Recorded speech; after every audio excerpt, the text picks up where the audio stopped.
Maintenant donc, va, je t'enverrai vers Pharaon et tu feras sortir d'Égypte mon peuple, les enfants d'Israël. L'Éternel utilise toujours des hommes et des femmes ordinaires pour son plan surnaturel. Moïse, à ce moment précis d'Exode 3, est un berger qui a fui l'Égypte après avoir tué un Égyptien. Il s'est installé à Madian dans le désert, il vit une vie simple et éloignée des conflits. Et pourtant, Dieu ne l'a pas oublié. Dans ce verset, Dieu interpelle Moïse de manière personnelle et directe. Maintenant donc, va. Dieu ne fait pas de longs discours, mais son ordre est clair et précis. Il appelle Moïse à quitter sa zone de confort, à affronter ses peurs et à faire face, disons-le, à un défi monumental. Je t'enverrai vers Pharaon et tu feras sortir d'Égypte mon peuple, les enfants d'Israël. C'est une tâche que Moïse n'aurait jamais pu accomplir par ses propres forces.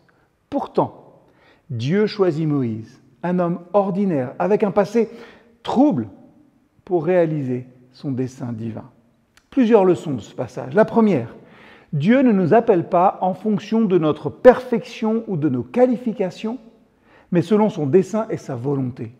Moïse, malgré ses doutes et malgré ses faiblesses, est choisi pour accomplir une œuvre extraordinaire. Ça montre que Dieu voit au-delà de nos imperfections et de nos limitations. Deuxièmement, ce verset nous rappelle que l'appel de Dieu est souvent un appel à sortir de notre zone de confort et un appel à affronter l'inconnu. Moïse devrait retourner en Égypte, l'endroit même où il avait échoué, où il était considéré comme un fugitif. Dieu nous appelle souvent à affronter nos peurs et à faire face à des situations qui semblent impossibles, mais il promet d'être avec nous à chaque étape. Enfin, ce verset souligne aussi que Dieu est le véritable auteur de la délivrance. Moïse n'est qu'un instrument entre ses mains. C'est Dieu qui libère son peuple, mais il choisit de le faire à travers un homme.